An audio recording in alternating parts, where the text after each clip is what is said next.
Friends, मेरा नाम नितिन कुमार है। I am an artist, I am an entrepreneur and working since last 4 to 5 years.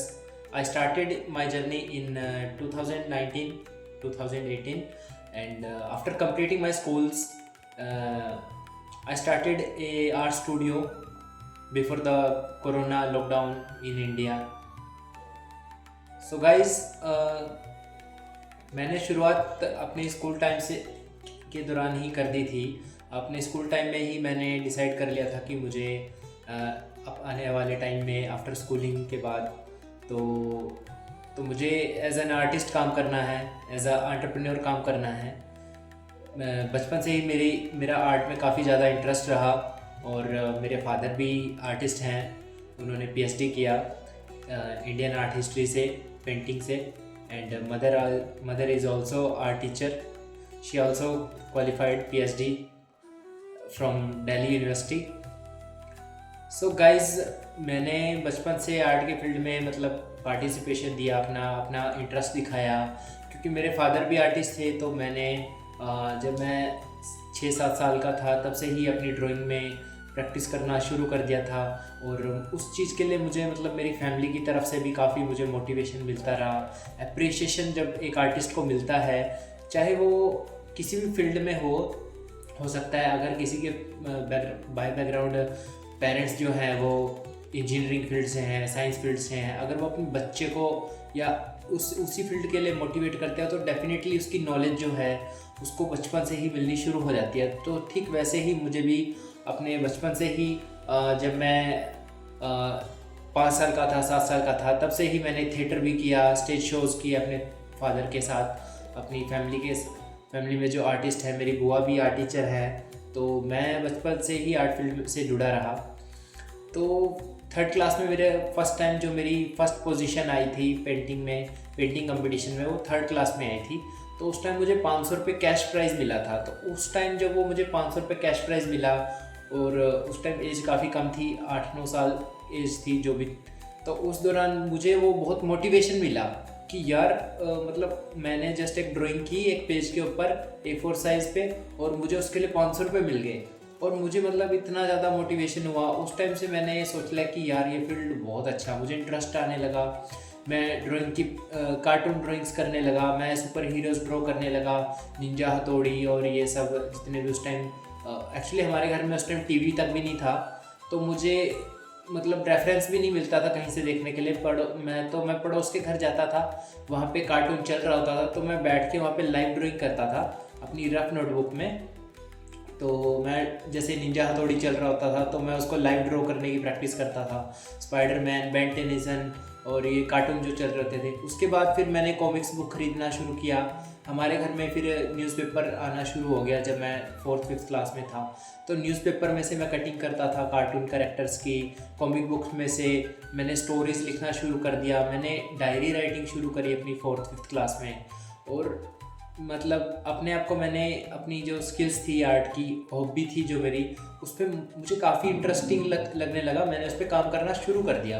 तो उस टाइम से लेके मैं धीरे धीरे अपना 4th-5th क्लास में गया, फिर से कंपटीशंस में गया। तो स्कूल वालों को पता चला कि इस बच्चे का काफ़ी ज़्यादा इंटरेस्ट है, तो हर जगह कंपटीशंस में मेरा नाम आने लगा। मुझे पार्टिसिपेशन के लिए मौका मिलने लगा, आर्ट टीचर्स मुझे जानने लगे, बाकी स्कूल स्टूडेंट्स को पता चलने लगा कि मैं आर्ट करता हूँ। तो सब मुझे जैसे जैसे मैं 6th, 7th, 8th क्लास में आया तो सब मुझे आर्टिस्ट के नाम से जानने लगे। और ये मुझे काफ़ी एक्साइटिंग लगता था कि भाई मुझे पूरा स्कूल में सब आर्टिस्ट बोलते हैं। तो मुझे काफ़ी अपने आप में अंदर से प्राउड जैसा फील होता था कि अरे यार मैं आर्टिस्ट बन गया। मुझे टीचर्स भी बोलते हैं कि नितिन कहाँ है, कलाकार कहाँ है। तो काफ़ी इंटरेस्टिंग लगता है। तो धीरे धीरे मैं 6th क्लास में मेरी फर्स्ट पोजीशन आई एक अच्छे कंपटीशन में।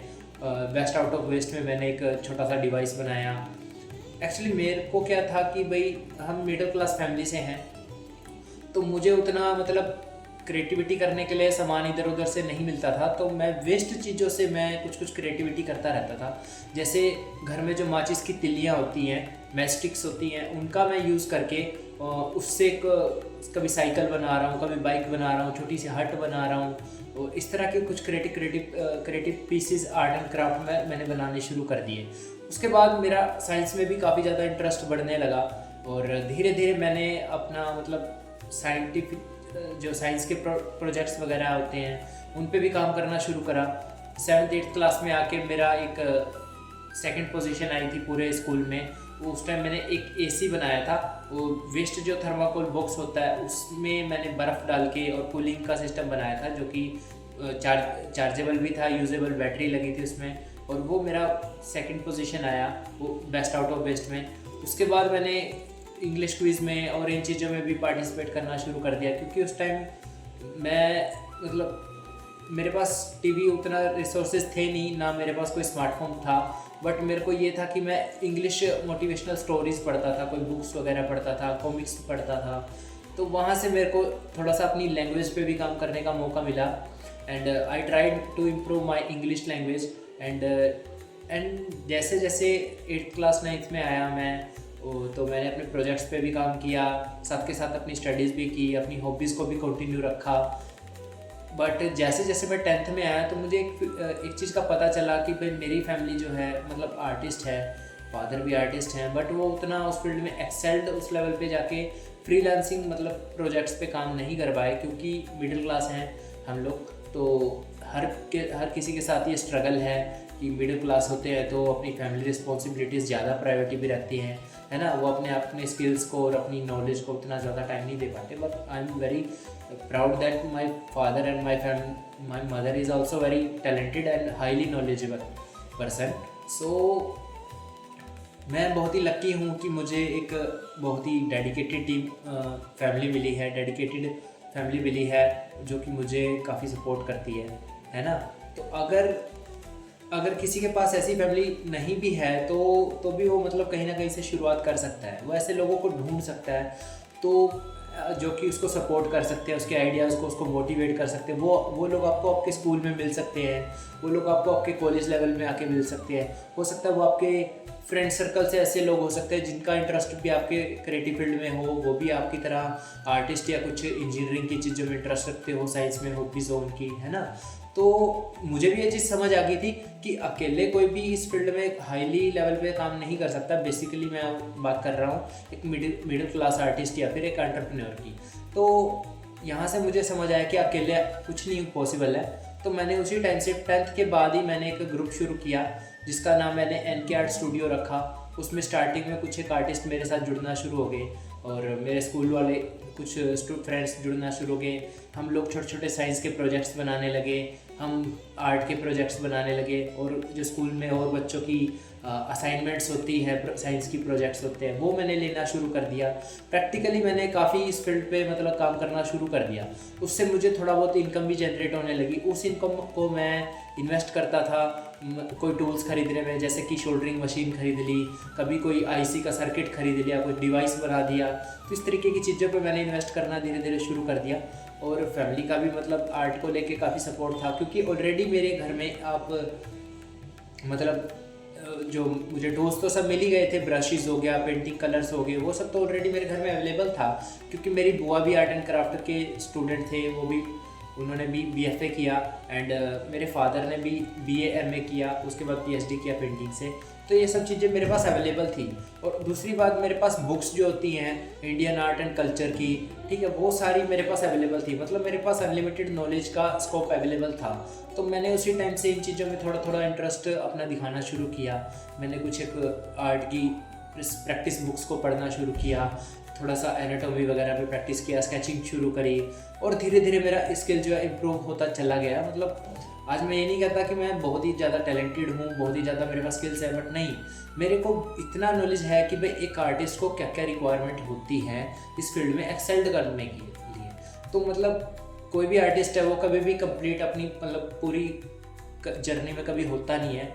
अगर किसी आर्टिस्ट ने ये सोच लिया कि वो कंप्लीट हो गया, इट मीन्स वो उसी लेवल तक रह जाता है, वो आगे मतलब उतना अचीव नहीं कर पाता कुछ भी चीज़ें, चाहे वो स्किल्स है, चाहे वो नॉलेज है, चाहे फिर वो उसका एम नेम फेम कुछ भी हो सकता है। तो बट मैंने छोड़ा नहीं, मैंने इस चीज़ को कंटिन्यू रखा। और फिर मैंने +1 में आके अपना इस जो NK आर्ट स्टूडियो था उसका स्टार्टअप शुरू कर दिया। मैंने लॉकडाउन से पहले जब मैं 12th में था तो लॉकडाउन लगने वाला था उस टाइम, कोरोना और ये सब चीज़ें न्यूज़ रिपोर्ट्स आनी शुरू हो गई थी। तो जैसे ही लॉकडाउन लगा उससे 3 महीने पहले मैंने 4 महीने पहले मैंने अपना खुद का आर्ट स्टूडियो सेटअप कर लिया था। और वो सेटअप करने के लिए भी मैंने गीता जयंती हमारे यहाँ पर कुरुक्षेत्र सिटी में एक फेस्टिवल होता है और वो अक्टूबर नवंबर में हर साल होता है। तो मैंने उसी मंथ में जो अर्निंग की थी 10 से 12 हज़ार रुपये 13 हज़ार रुपये, वही पैसा मैंने और साइड बाय साइड में छोटा सा काम भी करता था। मैं न्यूज़पेपर सेलिंग का काम करता था। सुबह उठ के मैं मॉर्निंग में जाता था 5 बजे न्यूज़पेपर सेल करने के लिए। तो मैंने वहाँ से वो जो इनकम जनरेट करी थी 10-15 हज़ार रुपये 12 हज़ार रुपये, वो सारे से मैंने अपना जो सेटअप किया, थोड़ा सा सेटअप करके वहाँ पे अपना ईज़ल रखा, वहाँ पे सेटअप करके बच्चों को सिखाना शुरू किया। तो जैसे जैसे मुझे 2 महीने हो गए, ये चीज़ मेरी फैमिली को भी उस टाइम नहीं पता थी क्योंकि फैमिली मुझे बोल रही थी कि अपनी स्टडी पे फोकस करो, बट मैंने फिर भी अपना स्टार्टअप कर लिया था और धीरे धीरे फैमिली को बता दिया। पर जैसे ही लॉकडाउन लगने वाला था तो मुझे पता चला कि लॉकडाउन लगने वाला है, और उसके बाद देखा मैंने लॉकडाउन लग गया तो वहाँ से मुझे बिना बात का रेंट भरना पड़ रहा था। मुझे उतना मतलब मैंने फ्री में बच्चों को क्लासेस दे रहा था, उतना मुझे कुछ अर्निंग नहीं हो रही थी। तो मुझे वहाँ से वो स्टार्टअप जो था वो बंद करना पड़ा क्योंकि लॉकडाउन लग गया। मेरा टारगेट ये था कि मुझे चाहे फ्री क्लासेस देनी पड़े, मैं साइड बाय साइड जो पार्ट टाइम जॉब होती है वो करके मैं अपनी मतलब इस स्टार्टअप को चलाता रहूँगा। बट वो लॉकडाउन लग गया, उसके बाद मैं वर्क नहीं कर पाया और वहाँ पे मेरा स्टार्टअप एक तरीके से बंद हो गया।